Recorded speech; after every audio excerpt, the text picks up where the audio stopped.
খলিফা হলেন খলিফাতুল হযরত ওমরের জমানায় শিয়া নামে কোনো কিছু ছিল না। ওমরের পরে যিনি খলিফা হলেন হযরত ওসমান জিন্নুরাইন ওসমান গনি, ওনার জমানায় শিয়া নামে কোনো কিছু ছিল না। হযরত আলী রাদিয়াল্লাহু তাআলা আনহুর জামানায়ও সবাই একমত শিয়া নামে কিছু ছিল না। হযরত আলীর জমানার শেষ পর্যায়ে শিয়ার উৎপত্তি হলো। তোমরা যেদিন একদিন আলিম হবা, আলিমদের ক্লাসে একটা আকাইদের কিতাব পড়া হয়, আকাইদে নসবী। এই সূরা আকাইদে নসবীর মধ্যে মুসলমানদের ফিরকাগুলোর বন্টন করা হয়েছে, এর মধ্যে শিয়ার কথা উল্লেখ করা হয়েছে। শিয়া যাদেরকে বলা হয় শিয়া এবং সুন্নি, ওগুলাকে ডিভাইড করা হয়েছে, উল্লেখ করা হয়েছে, সুন্দর সুন্দর ভাবে বুঝিয়েছেন আকাইদে নসবী রাহমাতুল্লাহি তাআলা আলাইহি। তো আমার মূল বিষয় হলো শিয়াদের উৎপত্তি কোথা থেকে আসলো, ওরা কোথায় থেকে আসলো, কেমনে মুসলমানদের ফিরকা হয়ে গেল, মুসলমান কিভাবে দ্বিখণ্ডিত হয়ে গেল। অথচ নবী করিম সাল্লাল্লাহু আলাইহি ওয়াসাল্লাম হাজ্জাতুল ওয়াদায় লক্ষ লক্ষ সাহাবায়ে কেরামদেরকে সামনে রেখে বলেছিলেন, ও আমার সাহাবীরা, আমি এই যে কোরআন রেখে গেলাম আর আমার সুন্নাতগুলো রেখে দিলাম, তোমরা এই কোরআন এবং হাদিসকে যদি তোমরা পাকড়ে ধরো, লাম তামাসসাকুম বিহিমা, তোমরা বরবাদ হবে না। তোমরা যে কোরআন এবং হাদিসকে যদি তোমরা আঁকড়ে ধরো, তোমরা কি হবে না, তোমরা বরবাদ হবে না, তোমরা নষ্ট হবে না, যত সময় পর্যন্ত কোরআন এবং হাদিসকে আঁকড়ে ধরো। এই হিসাবে কোরআনের ভাষায় শিয়া নামে কোনো জিনিস পাবা না, হাদিসের ভাষায় শিয়া নামে কোনো জিনিস পাবা না। মুসলমানের শরঈ কোনো ফরকা শিয়া হতে পারে না। শিয়া অর্থ রাজনৈতিক একটা পক্ষপাত, রাজনৈতিক কোন নিকটের মাধ্যমে মুসলমানদের মধ্যে এক সময় খোলাফায়ে রাশিদিনের পরে বা খোলাফতের হযরত আলী রাদিয়াল্লাহু তাআলা চতুর্থ খলিফা যিনি, তার জমানার শেষ পর্যায়ে শিয়া উৎপত্তি হলো। আজকে আমি ইতিহাস থেকে কিভাবে শিয়াদের উৎপত্তি হলো এই বিষয়ে আলোচনা করব। আমরা জানি হযরত ওসমান গনি রাদিয়াল্লাহু তাআলা আনহু যিনি অত্যন্ত হায়াবান ছিলেন, তার ব্যাপারে নবীজি বলেছেন, হায়ার ব্যাপারে নবীজি সাহাবীকে দিয়েছেন, আমার সাহাবীদের মধ্যে সবচেয়ে হায়াবান হচ্ছেন ওসমান। তিনি জমানায় আমরা জানি ওসমান কোরআন কারীমকে তিনি কি করেছিলেন, সংকলন করেছিলেন। আমাদের হাতে যে কোরআনুল কারীম রয়েছে, এই কোরআনুল কারীম লিপিবদ্ধ করা হয়েছে ওসমানের জমানায়, ফাইনাল কোরআনুল কারীম লিপিবদ্ধ করা হয়েছে। আমরা জানি কোরআন শরীফটা তিন সময় লিপিবদ্ধ করা হয়েছিল। প্রথম লিপিবদ্ধ করা হয়েছিল নবীজির সময়, এই সময় কোরআন নাযিল হতো। নবীজি সাহাবায়ে কেরামদের সামনে যখন কোরআন তিলাওয়াত করতেন, সাহাবায়ে কেরামরা নবীজির মুখ থেকে শুনে, কেউ কাগজে, কেউ গাছের পাতায়, কেউ মাটির মধ্যে, কেউ খেজুরের ডালে এইভাবে লিখে রাখতেন। এই একবার লেখা হয়েছিল। দুই নম্বর কোরআনুল কারীম লেখা হয়েছিল জঙ্গে ইয়ামামা নামক একটা যুদ্ধ হয়েছিল হযরত আবু বকর সিদ্দিক রাদিয়াল্লাহু তাআলা আনহুর জমানায়। এই জমানায় এই জঙ্গের মধ্যে প্রায় 10,000 সাহাবায়ে কেরাম শহীদ হয়েছেন। ওদের মধ্যে বেশিরভাগ ছিলেন হুফাজে কেরাম আর উলামায়ে কেরাম। হুফাজ আর কারি, তখনকার সময় লক্ষাধিক সাহাবা মুসলিমে মুসলমান ছিলেন। ওদের মধ্যে বেশিরভাগ সাহাবায়ে কেরাম যারা হাফিজ ছিলেন, জঙ্গে ইয়ামামায় ওরা শহীদ হয়ে গেলেন। হঠাৎ করে হযরতে ওমর রাদিয়াল্লাহু তাআলা আনহুর মনের মধ্যে আসলো, আরে জঙ্গে ইয়ামামাতে এত সাহাবায়ে কেরাম শহীদ হয়েছেন, অথচ সব কারি এবং হাফিজরা শহীদ হয়ে গেলেন। এইভাবে যদি হাফিজরা দুনিয়া থেকে চলে যান, পরবর্তীতে মুসলমান যারা আসবে ওরা কোরআন পাবে না। ওরা কি পাবে না? কোরআন পাবে না। হাফিজদের সিনার মধ্যে কোরআন ছিল। আমরা যে কোরআনুল কারীম, এইভাবে কোরআনুল কারীম ছিল না। আমরা যে কোরআন 30 পারা কোরআনটা লেখা, কলকাতার ছাপা, দিল্লির ছাপা, এই কোরআন শরীফ কিন্তু ছিল না তখনকার সময় সাহাবায়ে কেরামদের সিনার মধ্যে ছিল, আর এই পাথরের ভিতরে লেখা ছিল। দ্বিতীয় অবস্থায় হযরত ওমর আবু বকরকে বলছেন, আবু বকর, আমিরুল মুমিনিন আবু বকর সিদ্দিক, আমার মনে হয় একদিন কোরআনুল কারীম দুনিয়া থেকে বিলুপ্তি হবে। আপনি যদি একটা অনুমতি দেন, আমরা কোরআনুল কারীমটা সংকলন করে রাখি, যাতে করে পরবর্তী যারা আসবে, মুসলমান যারা আসবে, ওরা যেন কোরআন শরীফটা পায়, কোরআন শরীফ যারা পড়তে পারে। আবু বকর ওমরকে জবাব দিলেন, যে কাজ নবীজি নিজের জবানায় করেন নাই সেই কাজ আমি করব না। আবু বকর বলছেন, নবীজিকে সম্বোধন করে বলছেন, ওমর, আমার নবীজি যদি এটা কাজ করার ভালো হতো তাহলে নবীজি নিজের জীবদ্দশায় এই কাজ সম্পূর্ণ করে ফেলতেন। নবীজি করেন নাই, বিধায় এই কাজ আমার অনুমতি দেওয়া আমার পক্ষে সম্ভব নয়। পরবর্তী সময় ওমর রাদিয়াল্লাহু তাআলা আনহু চলে গেলেন। রাত্রের বেলা ওমর খাবে দেখছেন, ওমর বিশ্বনবী মুহাম্মদুর রাসূলুল্লাহ সাল্লাল্লাহু আলাইহি সাল্লাম এসে ওমরকে বলছেন, ওমর, তুমি যে ফয়সালা নিয়ে, যে বিষয় নিয়ে আবু বকরের কাছে গিয়েছিলা, এই কাজটা করে নাও। আমার মনে সন্দেহ আছে কোরআন দুনিয়া থেকে বিলুপ্ত হতে পারে। আবার এই রাত, আমি সংক্ষেপে বলছি, এই রাত আবার নবীজি আবু বকরকে জিজ্ঞাসা দিলেন, জানাই দিলেন, আবু বকর, উমর যে কাজ নিয়ে তোমার কাছে আসবা, তুমি এই কাজের সম্মত দিয়ে দিবা, অনুমতি দিয়ে দিবা। পরের দিন সকালবেলা পুনরায় হাত দেখে হযরত ওমর চলে আসলেন আবু বকরের দরবারে। আমিরুল মুমিনিন আজকে সবেমাত্র আমিরুল মুমিনিনের ঘরের সামনে দাঁড়াইলেন। আবু বকর বলছেন, আমিরুল মুমিনিন ওমর, তুমি যে বিষয় নিয়ে আমার কাছে বারবার আমাকে প্রহার করতেছো, বারবার আমাকে তাকিদ দিতেছো, বিশ্ব নবী আমাকে স্মরণ করায় দিলেন, তোমাকে অনুমতি দেওয়া হলো কাতিবে ওহী যারা আছেন, যারা ওহী লিখতে পারদর্শী, তাদেরকে একত্রিত করে কোরআন শরীফ লিপিবদ্ধ করা, কি করো, কোরআন লেখার ব্যবস্থা করো। তখনকার জামানায় আব্দুল্লাহ ইবনে আব্বাস, যায়েদ বিন হারিস, হযরতে আব্দুল্লাহ ইবনে ওমর, যারা বেশি বেশি কোরআন আল কারীম লেখার মানে কাতিবে ওহী লেখার মধ্যে যারা পারদর্শী ছিলেন, নবীর সাথে যারা ছিলেন, তাদেরকে অনুমতি দেওয়া হলো সব সাহাবায়ে কেরামদের সিনার মুখস্থ অথবা যারা লিপিবদ্ধ করা দলিল সাবাককে বিভিন্ন ছাঁটাইয়ের মাধ্যমে সব কোরআন আল কারীম লেখা হলো।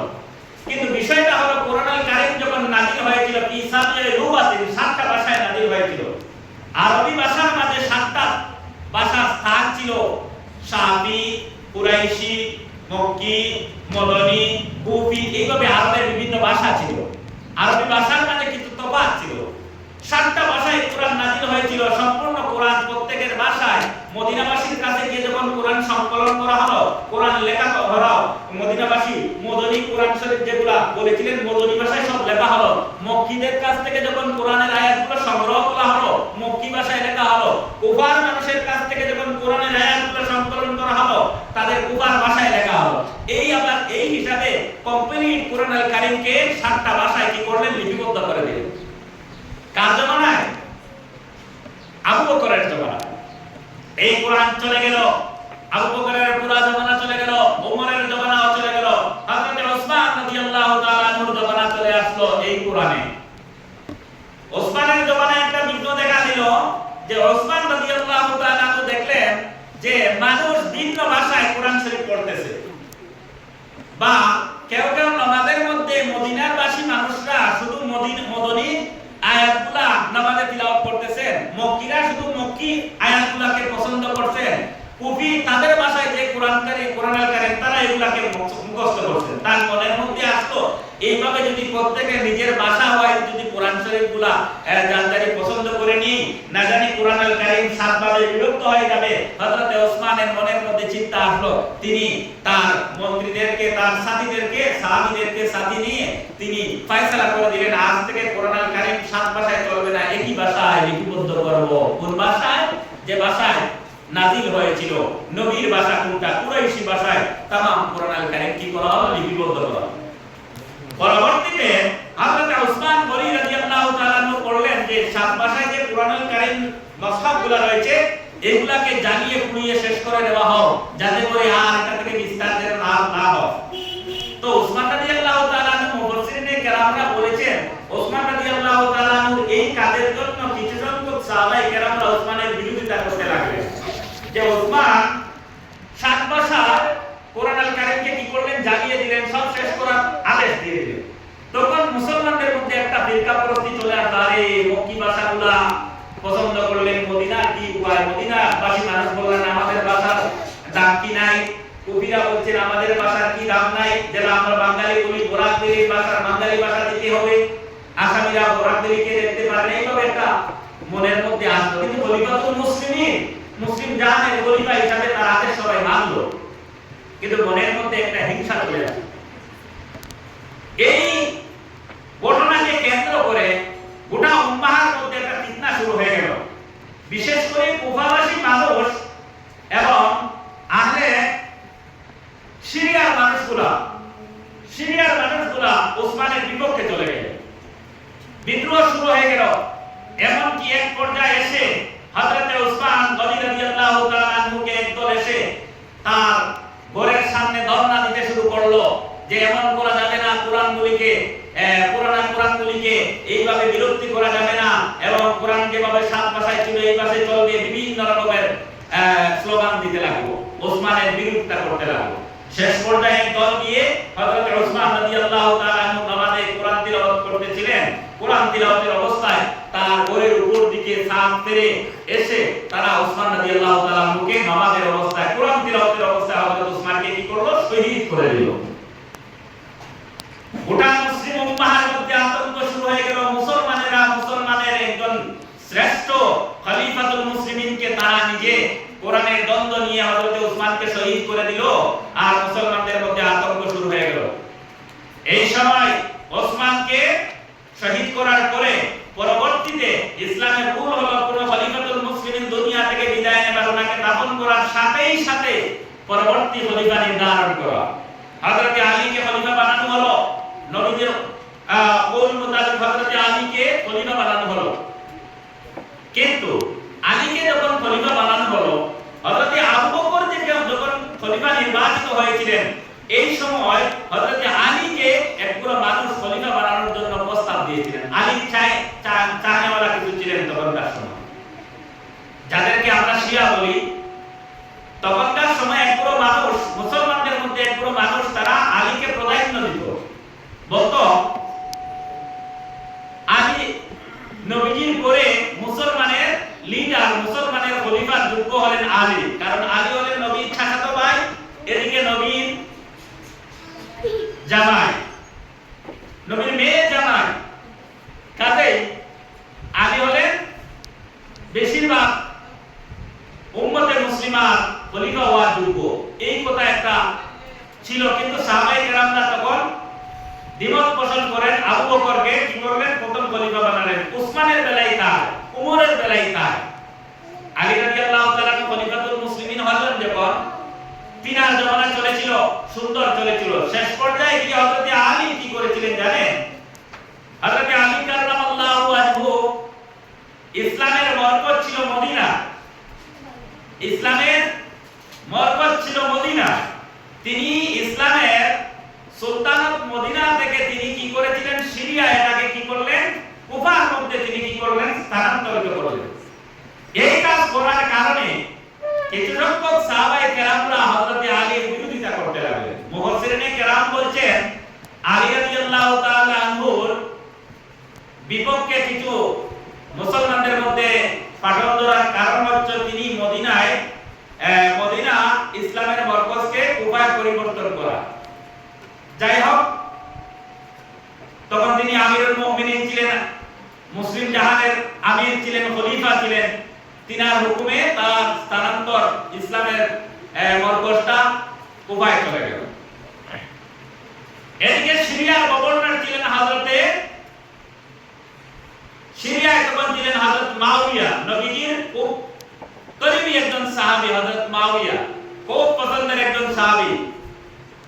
আমরা চিনি হযরত হুসাইন রাদিয়াল্লাহু তাআলা আনহুকে যিনি শহীদ করেছিলেন, এজিদের পিতা হলেন হযরত মুআবিয়া রাদিয়াল্লাহু তাআলা। হযরত মুআবিয়া রাদিয়াল্লাহু তাআলা আনহু তখন সিরিয়ার গভর্নর ছিলেন।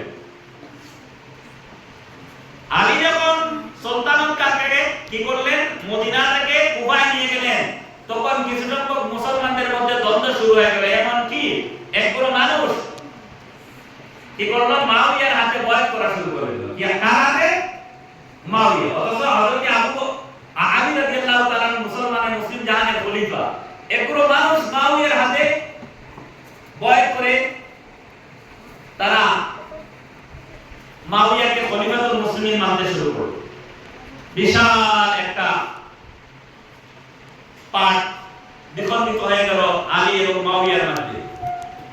এইখানে আরো একটা বিষয় ছিল, হযরত উসমান রাদিয়াল্লাহু তাআলা আনহুকে যারা শহীদ করেছিল তাদের দ্রুত বিচার করার জন্য মুসলিম উম্মাহর মধ্যে আওয়াজ উঠল হযরত আলীর কাছে। সাহাবায়ে কেরামরা ফরিয়াদ করলেন, উসমানের মতো নিষ্পাপ খলিফাতুল মুসলিমিন, যিনি মুসলিম জাহানের খলিফা ছিলেন, ওনাকে যারা শহীদ করেছে ওদের বিচার দ্রুত যেন করা হয় দাবি জানালেন। কিন্তু হযরত আলী রাদিয়াল্লাহু তাআলা আনহু তিনি মুসলিম জাহানকে শান্ত করার উদ্দেশ্যে এই বিচারটা একটু লম্বা করে দিলেন। তিনি তাড়াহুড়া বিচার না করে তিনি কিছু সময় লম্বা করে দিলেন। যারা হযরত উসমানকে শহীদ করেছিল সাহাবায়ে কেরামরা বলছেন ওদেরকে আমাদের হাতে দিয়ে দাও, আমরা ওর বিচার করে ফেলি। কিন্তু উসমান বললেন, হযরত আলী বললেন, আমি যদি ওদের হাতে দিয়ে দেই তাহলে বিঘ্ন করতে পারে, তাহলে একটু শান্ত হোক, পরিবেশ শান্ত হোক, তারপরে বিচার হবে, একটু দেরি করবেন। এই হিসাবে হযরত আলী রাদিয়াল্লাহু তাআলা আনহুর বিপক্ষে একজন মুসলমান চলে গেলেন। হযরত উসমানের জমানায়, আলীর জমানায় দুই খলিফা হয়ে গেলেন, এক হলেন মুয়াবিয়া আর এক হলেন আমিরুল মুমিনিন হযরত আলী রাদিয়াল্লাহু তাআলা। উভয় এক মুসলমানের খলিফা দুইজন হতে পারেন না। আমির হতে পারেন, গভর্নর হতে পারো, খলিফা দুইজন হতে পারে না। সিদ্দিনের ময়দানে উভয় দলের মোকাবেলা হয়ে গেল। প্রথম ইসলামের ইতিহাসে মুসলমানদের বিপক্ষে যুদ্ধ করতে প্রস্তুত হয়ে গেল সিদ্দিনের ময়দানে। মুফাসসিরিনে কেরাম, মুহাক্কিকিন, মুআররিখিন তারিখের মধ্যে এসেছে হযরত আলীর বাহিনীর মধ্যে ছিলেন 1,30,000 থেকে 1,50,000। এদিকে হযরত মুয়াবিয়ার বাহিনীর মধ্যেও এইভাবে 1 লক্ষ থেকে 1.5 লক্ষ সাহাবী এবং মুসলমান ছিলেন। ওদের মধ্যে বেশিরভাগ সাহাবী ছিলেন, মুসলমানও ছিলেন। যুদ্ধ হচ্ছে কুফার মধ্যে যুদ্ধ হচ্ছে আলী এবং মুয়াবিয়ার মধ্যে। উভয় মুসলমান। এমনকি যুদ্ধ এক পর্যায়ে চলে গেল, দেখা গেল হযরত আলীর বাহিনীর মধ্যে প্রায় 25,000 অথবা 20,000 মুসলমান শহীদ হয়েছেন, মারা গেলেন। আর মুয়াবিয়ার বাহিনীর মধ্যে প্রায় 45,000 শূন্য কি হয় মারা গেলেন। যুদ্ধের পরিস্থিতি এত ভয়াবহ হলো, একদিনে সিফিন যুদ্ধ, যেটাকে ইতিহাসের ভাষায় সিফিন বলা হয়, জঙ্গে সিফিন, মুসলমানদের বিপক্ষে। এই যুদ্ধের একদিকে আলী, একদিকে মুয়াবিয়ার সৈন্যদের মধ্যে, বাহিনীর মধ্যে 45,000 মুসলমান এদিন মারা গেলেন, আর এদিকে আলীর বাহিনীর মধ্যে 20,000 মারা গেলেন। মুয়াবিয়া সেনাবাহিনী ছিলেন, হযরত মুয়াবিয়া প্রধান উপদেষ্টা যিনি ছিলেন হযরত আমর ইবনুল আস রাদিয়াল্লাহু তাআলা, আর হযরত আলী রাদিয়াল্লাহু তাআলা সেনাবাহিনীর বা প্রধান উপদেষ্টা ছিলেন আবু মুসা আশআরী রাদিয়াল্লাহু তাআলা। দুজন সাহাবী, মুয়াবিয়া সাহাবী, আলীও সাহাবী, তিনার উপদেষ্টাও সাহাবী, আর আলীর উপদেষ্টাও ছিলেন জলিলুল কদর সাহাবী। এক পর্যায়ে গিয়ে হযরত আমর ইবনুল আস রাদিয়াল্লাহু তাআলা আলীর পাশে আসলেন, উপদেষ্টা হিসেবে বলছেন, আরে আমরা তো যুদ্ধ করতেছি, মুসলমান সব রক্তাক্ত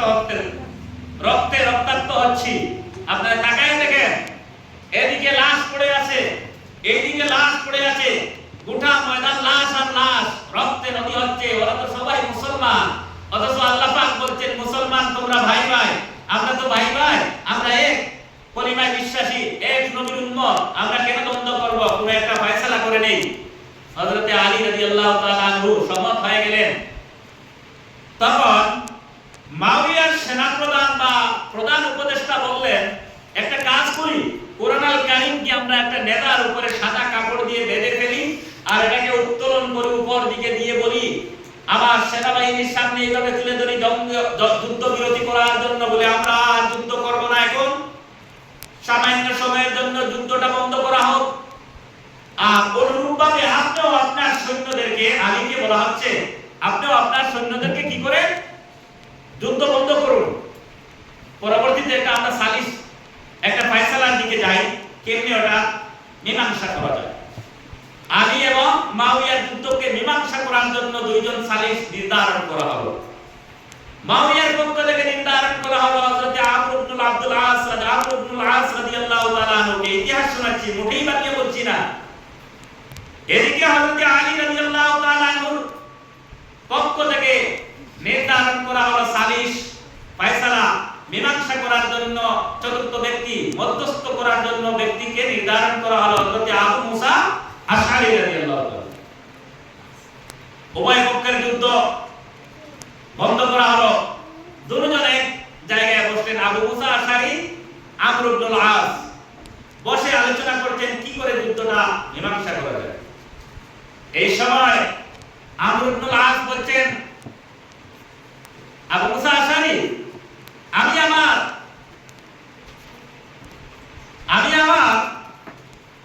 মুয়াবিয়ার পক্ষ থেকে আমি মুয়াবিয়ার পদত্যাগ ঘোষণা করব, আর তুমি তোমার আলীর পক্ষ থেকে উনারও পদত্যাগ ঘোষণা করো। উনিও খলিফা নয়, মুয়াবিয়া খলিফা মুসলমানদের নয়, আর আলীও মুসলমানদের খলিফা নয়। আপনি সালিশ করবেন, প্রথমে একটা কাজ করি, দুজনকে খলিফা থেকে আমরা কি করি, অব্যাহতি করি।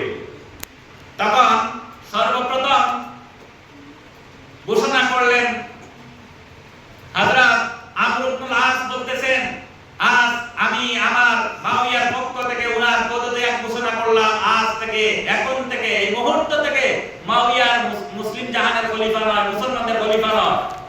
এদিকে আবু মুসা আশআরীও তিনি হাত উঠে বললেন, আমিও আমার হযরত আলীর পক্ষ থেকে আমি আলীর পদত্যাগ ঘোষণা করলাম। এই মুহূর্তে আলী সাধারণ সাহাবী, উনি মুসলমানদের খলিফা নয়। মীমাংসা করার উদ্দেশ্যে দুজনকে খেলাফতি কি করা হলো, পদত্যাগ করানো হলো। পরবর্তীতে এমন এক পর্যায়ে এদিকে আলীর সৈন্য অপেক্ষা করছে যুদ্ধের জন্য, এদিকে মুয়াবিয়ার সৈন্যরা অপেক্ষা করছে যুদ্ধের জন্য সিফিনে ফয়সালার অপেক্ষা। এমন সময় আলীর তিনি উপদেষ্টা ছিলেন মীমাংসার জন্য, উনি কিন্তু রাজনীতি বেশি জানতেন না। আর মুয়াবিয়ার পক্ষ থেকে তিনি মীমাংসা করতে গিয়েছিলেন আমর ইবনে আস। তখনকার জমানায় শ্রেষ্ঠ 5 জন রাজনীতিবিদের মধ্যে একজন হলেন আমর ইবনে আস, 2 নম্বর হলো মুয়াবিয়া, 3 নম্বর জিয়াদ ইবনে জিয়াদ। এগুলা ওনারা হচ্ছেন শ্রেষ্ঠ কি রাজনীতিবিদ। এবার উনিও খলিফা নয়, উনিও খলিফা নয়, দুইজন মধ্যস্থর মানুষ সামনে বসে আছেন। কে কে? আমর ইবনে আস, আবু মুসা আশআরী। এবার আমর ইবনে আস উচ্চ আওয়াজে উভয় পক্ষের সামনে গিয়ে মধ্যস্থরে গিয়ে বসে এই কথা বলতেছেন, শোনো মুসলমানেরা, তোমরা শুনেছো হযরত আলীর পক্ষ থেকে আবু মুসা আশআরী রাদিয়াল্লাহু তাআলা আনহুর পদত্যাগ ঘোষণা করেছেন, তোমরা শুনেছো।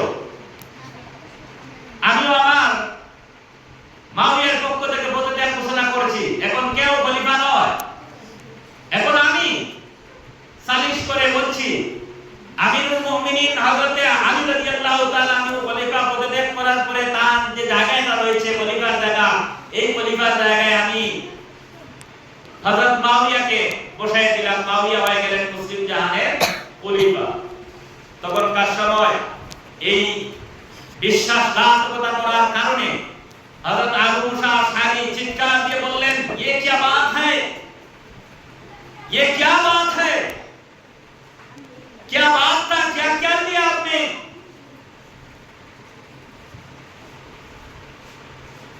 ये क्या किया आपने।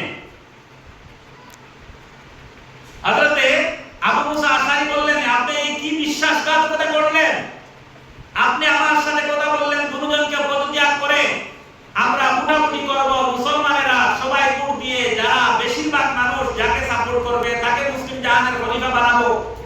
আপনি কোনো ভোটের ব্যবস্থা না করে আমাকে পদত্যাগ করে আপনি আমিরুল মুয়াবিয়াকে খলিফাতুল মুসলিমিন বানায় দিলেন। এই কি কাজ করলেন, কি বিশ্বাসঘাতকতা করলেন? এই কথা করার কারণে হযরত আলী রাদিয়াল্লাহু তাআলা আনহুর বাহিনী এবং আলী, হযরত আবু মুসা আশআরী সবাই একত্রিত চলে গেলেন। এদিকে মুয়াবিয়া তিনি খলিফাতুল মুসলিমিন হয়ে তিনিও চলে গেলেন, সবাই চলে গেলেন।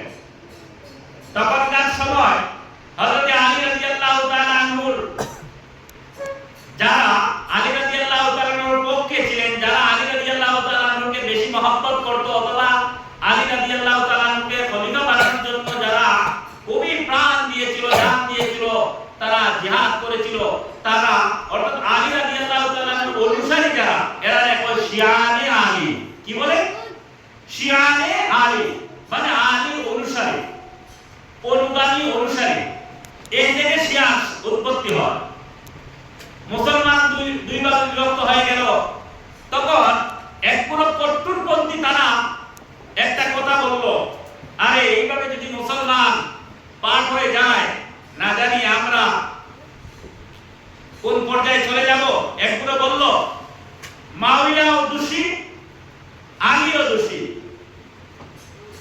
আমর ইবনে আব্দুল আস দোষী এবং আবু মুসা আশআরী রাদিয়াল্লাহু তাআলা আনহু দোষী।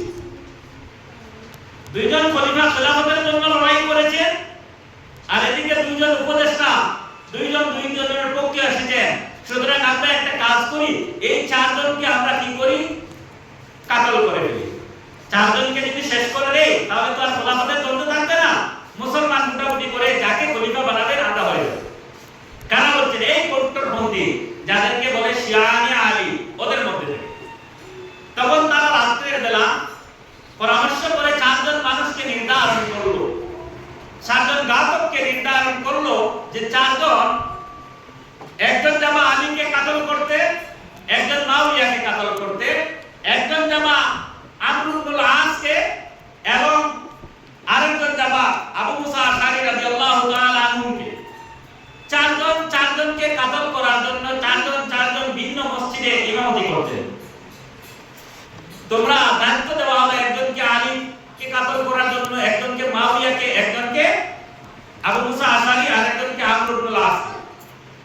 আর বলা হলো যে এই দিন কাতল করা হবে একই দিন ফজরের রাতে, সবাইকে একই টাইম। সবাই গিয়ে যার যার গন্তব্যস্থলে লুকিয়ে পড়লেন, আত্মগোপন করে রইলেন অস্ত্র নিয়ে। আলী ছিলেন কুফার মসজিদে পাশে গিয়ে দাঁড়িয়ে বসে আছে একজন, যিনি আলীকে শহীদ করতে চান, কাতল করতে চান, তেনার হাতিয়ার নিয়ে। এদিকে মুয়াবিয়াকে কাতল করার জন্য একজন, এদিকে আমর ইবনে আসকে কাতল করার জন্য একজন, আর এদিকে হযরতে আবু মুসা আশআরীকে কাতল করার জন্য একজন। দুর্ভাগ্যবশত ওই রাতে ঘাতকগুলা যার যার জায়গা মতো বসে আছে, কিন্তু হযরতে মুয়াবিয়ার সাথে কি ছিল, তার বডিগার্ড ছিল, 5 থেকে 6 জন বডিগার্ড ছিল। মুয়াবিয়া ফজরের নামাজে আসলেন, কিন্তু একা ঘাতক কাতল করতে গেল, সে মুয়াবিয়ার এই বডিগার্ডকে এড়াইয়া মুয়াবিয়ার শরীরের উপর আঘাত করতে পারল না, সাহস পাইল না, মুয়াবিয়া বেঁচে গেলেন। আবার এদিকে মুয়াবিয়ার সেনাপ্রধান যিনি ছিলেন হযরত আমর ইবনে আস রাদিয়াল্লাহু তাআলা আনহু, ওনার সাহাবী, উনি কি করলেন, এই দিন তিনি মসজিদে না গিয়ে, কোনো কারণবশত মসজিদে যান নাই, ওনার জায়গায় অন্য একজন ইমামকে ধার্য করে দিলেন, আপনি ফজরের নামাজ আপনি পড়াবেন, আমি আজকে যাইতে পারলাম না বিশেষ কারণে। উনি গেলেন না, না যাওয়ার কারণে কি হলে উনি বেঁচে গেলেন। উনি কি করলেন? বেঁচে গেলেন। এদিকে হযরত আবু মুসা আশআরী রাদিয়াল্লাহু তাআলা আনহু কোন কারণবশত তিনিও এদিন মসজিদে আসতে পারেন নাই, কিন্তু তার মসজিদে যিনি ইমামতি করেছেন, উনাকে যে ঘাতকটা টার্গেট করে আসলো, আবু মুসা আশআরী মনে করে উনি মসজিদে নামাজের অবস্থায় উনাকে হত্যা করলো, শহীদ করে দিল। এদিকে রয়ে গেলেন কে? হযরত আলী। আলী তো একা, উনার সাথে কোনো সেনাবাহিনী ছিল না। মুসলিম জাহানের খলিফা যারা ছিলেন, কোনোদিন কোনো সেনাবাহিনী উনাদের সাথে ছিল না। সারা পৃথিবীর জাহানের খলিফা হযরত আমিরুল মুমিনিন ওমর রাদিয়াল্লাহু তাআলা আনহু অর্থ পৃথিবীর প্রেসিডেন্ট ছিলেন, কিন্তু একটা বডিগার্ড ছিল না। আলীও বডিগার্ড শূন্য ছিলেন। নামাজের মধ্যে হযরত আলী ছিলেন। আল্লাহু আকবার বলে ফজরের জামাতের নামাজ শুরু করে দিলেন। এমন সময় গাতবেশে হযরত আলীর গর্দনের মধ্যে এমন ভাবে আঘাত করলো, মুহূর্তের সময় আলী মাটির মধ্যে ছিটকে পড়লেন। সমস্ত নামাজীরা সামনে রক্ত দেখে অবাক হয়ে গেলেন। এমনকি হযরত আলীর শরীরের রক্তে সমস্ত মসজিদ রক্তাক্ত হয়ে গেল। আলীকে শহীদ করা হলো। হযরত আলী রাদিয়াল্লাহু তাআলা আনহুকে যখন শহীদ করা হলো, মুসলমানদের মধ্যে বিরাট দাঙ্গা সৃষ্টি হয়ে গেল, বিরাট সমস্যা শুরু হয়ে গেল। মাউইয়ার বিপক্ষে সাহাবায়ে কেরামদের বিশাল দল, এদিকে যারা শিয়ানে আলীকে যারা পছন্দ করেন, ওনারা তড়িঘড়ি করে আলীর পুত্র হযরত হাসান রাদিয়াল্লাহু তাআলা আনহুকে মুহূর্তের সময় খলিফা বানিয়ে দিলেন। বানায়া মাউইয়ার বিরোধিতা করতেছেন, কিন্তু হাসান রাদিয়াল্লাহু তাআলা আনহু পর্যবেক্ষণ করে দেখলেন মুসলিম জাহানের মানুষ হযরত মাউইয়া তো একজন আল্লাহর নবীর বিশ্বস্ত একজন সাহাবী বৃদ্ধ মানুষ। তিনি কি করলেন, 6 মাস খলিফাতি করার পরে হযরত হাসান রাদিয়াল্লাহু তাআলা আনহু মাউইয়াকে কি করে দিলেন, খলিফাতি দিয়ে দিলেন। আর বললেন, আপনি দুনিয়া থেকে বিদায় নেবার পরে আগে ওসিয়ত করে যাবেন, মুসলিম জাহানের মানুষ মুসলমানরা যাকে খলিফা বানাবে সে যেন খলিফা হয়। মুসলমান যাকে কি করে খলিফা নির্ধারণ করে এ যেন খলিফা হয়। কিন্তু মাউইয়া এই জায়গায় একটা বিঘ্ন করে গেলেন। মুফাসসিরিনে কেরাম বলছেন, মাউইয়া তখনকার সময় কি করেছেন, তিনি থাকা অবস্থায় তার পুত্র ইয়াজিদকে কুফার গভর্নর বানিয়ে দিলেন। তিনি থাকা অবস্থায়, এমনকি শুধু গভর্নর নয়, তিনি বয়স করানোর পারমিশন দিয়ে দিলেন খলিফা হিসেবে তিনি থাকা অবস্থায়। এই সময় মুসলমান বিভিন্ন রকমের বিঘ্ন, মুসলমানদের মধ্যে বিভিন্ন প্রসার সৃষ্টি হয়ে গেল। মাউইয়াকে হযরত হাসান রাদিয়াল্লাহু তাআলা কেমনে দিয়েছিলেন, কোন শর্তে খলিফাতি দিয়েছিলেন, তিনি রক্তপাত চান নাই, মুসলমানদের দ্বন্দ্ব মিটাবার জন্য তিনি খলিফাতি অর্পণ করে দিলেন। আর এদিকে মাউইয়া যে শর্তে দিয়েছিলেন, মাউইয়া তো তার উল্টোটা করলেন। তিনি ইয়াজিদ যাকে যে মদ পান করে যে জিনায় লিপ্ত থাকে, তার ছেলে ইয়াজিদকে তিনি খলিফাতে মুসলমানের খলিফা বানিয়ে দিলেন। তখন মুসলিম জাহানের মুসলমানরা আমার ইয়াজিদের কি করেন, এই মাউইয়ার এই ফয়সালায় নারাজ হয়ে গেলেন, ইয়াজিদের বিপক্ষে চলে গেলেন। এদিকে হযরত হুসাইন রাদিয়াল্লাহু তাআলা আনহুকে যখন হাসান রাদিয়াল্লাহু তাআলা আনহু ইয়াজিদ তার সিংহাসন বাঁচাবার উদ্দেশ্যে তার মনে আসলো, আমার বাবা যাওয়ার পরে মুসলমানেরা হযরত হাসানকে পুনরায় খলিফা বানিয়ে নেবে। সে জহর দিয়ে হযরত হাসান রাদিয়াল্লাহু তাআলা আনহুকে শহীদ করে দিল। হযরত হাসান রাদিয়াল্লাহু তাআলা আনহুকে শহীদ করার পরে মুসলমানেরা পুনরায় সাথে সাথে হযরত হুসাইন রাদিয়াল্লাহু তাআলা আনহুকে খলিফা বানালেন, মুসলমানদের খলিফা। এই সময় যারা হযরত আলী রাদিয়াল্লাহু তাআলা আনহুকে বেশি প্রাধান্য দিতেন, আহলে বাইতকে যারা বেশি প্রাধান্য দিতেন, তারা হলেন শিয়া। তাদেরকে শিয়ানে আলী বলা হয়। তাদের মধ্যে শিয়ানে আলী যারা, এরা মূলত এরা ছিলেন সুন্নি, কিন্তু তাদেরকে শিয়া এই কারণে বলা হয়, তারা সাহাবায়ে কেরামদের থেকে সবচেয়ে বেশি প্রাধান্য দেন আলীকে অথবা আহলে বাইতকে বেশি প্রাধান্য দেন। তারা বলেন তাদের মধ্যে আবার 12টা গ্রুপ রয়েছে, 12টা দল রয়েছে। সবের আকীদা কিন্তু খারাপ নয়। এদের মধ্যে গোটা পৃথিবীর মুসলমানদের মধ্যে 15% মুসলমান, 15% মুসলমান হলো শিয়া। এই সকল শিয়াদের মধ্যে বেশিরভাগ শিয়া বাস করেন বর্তমানে ইরানে বেশিরভাগ শিয়া বাস করেন। এই শিয়াদের মধ্যে একদলের ভিন্ন ভিন্ন আকীদা রয়েছে, বিভিন্ন রকমের। কেউ হযরত আলী রাদিয়াল্লাহু তাআলা আনহুকে খলিফাতুল মুসলিমিন মনে করেন, আহলে বাইত হিসেবে বেশি সম্মান দেন। আবার কেউ মনে করেন আলী রাদিয়াল্লাহু তাআলা আনহু আল্লাহ পাক পরবর্তীকার আলামিন ওহী নিয়ে আসতেছিলেন আলীর কাছে, নবীর কাছে না, আলীর কাছে, ভুলবশত মুহাম্মদকে দিয়েছিলেন, এইভাবে আকীদা রয়েছে। তাদের মধ্যে এক গ্রুপ রয়েছে না, আলী তো ছিলেন প্রথম আমিরুল মুমিনিন হওয়ার যোগ্য ছিলেন, কিন্তু মুসলমানেরা আলীর সাথে প্রতারণা করে আবু বকরকে বানিয়ে দিয়েছে, এইভাবে বিভিন্ন আকীদা। আর এক গ্রুপ বলে, এক গ্রুপের কলিমা হচ্ছে আমাদের মতো, নামাজ সবাই আমাদের মতো পড়ে, পাঁচ ওয়াক্তের নামাজ পড়ে, রোজা রাখে, হজ করে, যাকাত করে, এর মধ্যে কোনো দ্বিধাবোধ নাই। আমরা যেভাবে কোরআন সুন্নাহর মতো নামাজ পড়ি, তারাও কোরআন সুন্নাহর মতো নামাজ পড়ে। কিন্তু আলী, হযরত আলী রাদিয়াল্লাহু তাআলা আনহু চাহনেওয়ালার মধ্যে যাদেরকে শিয়ানে আলী বলে, ওদের এক গ্রুপে কলিমা হচ্ছে লা ইলাহা ইল্লাল্লাহ মুহাম্মাদুর রাসূলুল্লাহ ওয়া আলী ওয়ালিউল্লাহ। আল্লাহ ছাড়া কোনো মাবুদ নাই, মুহাম্মদ সাল্লাল্লাহু আলাইহি ওয়াসাল্লাম আল্লাহর রাসূল এবং আলী হলেন আল্লাহর বন্ধু। আলী ওয়ালিউল্লাহ, ওলি মনে করে। এই বানার গ্রুপের মধ্যে আরো এক গ্রুপের আকীদা হলো পৃথিবীর সব মানুষের গুনাহ আছে, হযরত আলীর কোনো গুনাহ নাই, এই আকীদা তাদের আকীদা। তো ওটা মূল কথা হলো আকীদার দিক দিয়ে অনেক বিঘ্ন রয়েছে আহলে সুন্নাত ওয়াল জামাতের মধ্যে, কিন্তু মূলত ওরা মুসলমান থেকে রাজনৈতিক হিংসায় পার হয়ে গেল।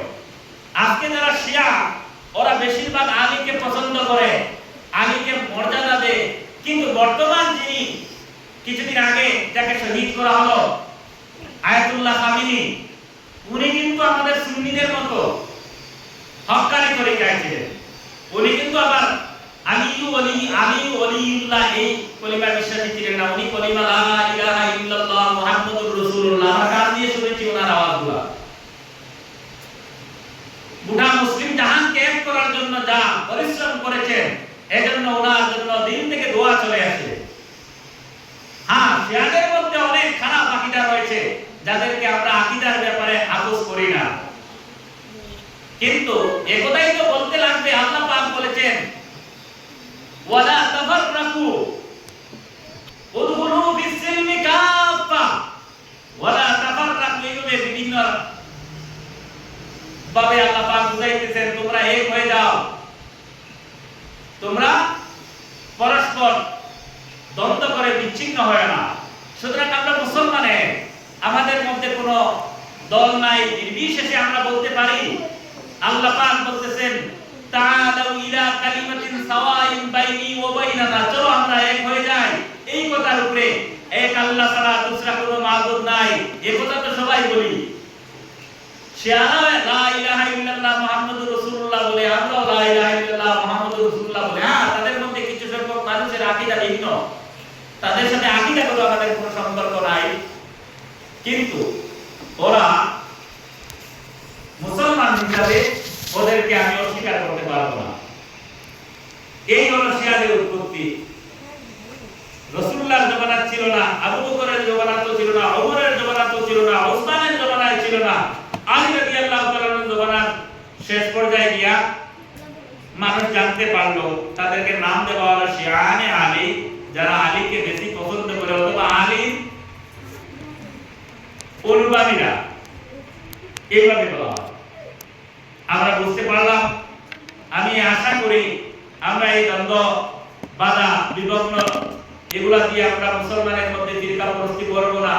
আরে কি করবো, আমরা তো সুন্নিদের মধ্যে কত দল হয়েছে, আজকে শুনলে অবাক হবা। নদুয়া, জমিয়ত, আহলে সুন্নাত বিভিন্ন রকমের দলে বন্টন হতে হতে এমন পর্যায়ে হয়েছে, সুন্নিদের মধ্যে যদি আপনি তাকান, এক সুন্নি আরেক সুন্নিকে ভালোবাসে না, এক সুন্নি আরেক সুন্নিকে সালাম দিচ্ছে না। আজকে ওয়াহাবিরা আহলে হাদিসকে দেখতে পাচ্ছে না, আহলে হাদিসরা আহলে সুন্নাত ওয়াল জামাতকে দেখতে পাচ্ছে না। ওরা গণনায় 12 দলে বিভক্ত হয়েছে, আমরা বিনা গণনায় কত দলে বিভক্ত হয়েছি। সুতরাং আল্লাহ পাক তার হাবিব বলেছেন, দুনিয়া থেকে বিদায় নেওয়ার পরে আমার উম্মত সত্যিকার বিভিন্ন দলে বিভক্ত হবে, 72 দলে বিভক্ত হবে, 73 দলে বিভক্ত হবে, কিন্তু যারা দলকে বিভক্ত করবে, যারা ফাটল করাবে, তাদের মধ্যে কিন্তু আমি নাই। সুতরাং আমরা কোরআনুল কারীম এবং হাদিসের দিকে তাকাইলে শিয়া সুন্নি বলতে কিছু পাবে না, সবাই সুন্নি। আমরা কোরআনের দিকে, কোরআনের স্বার্থে, ইসলামের স্বার্থে আমরা সবাই এক। সুতরাং আল্লাহ পাক পরবর্তীকাল আলামিন বিশ্ব উম্মাহকে কোরআন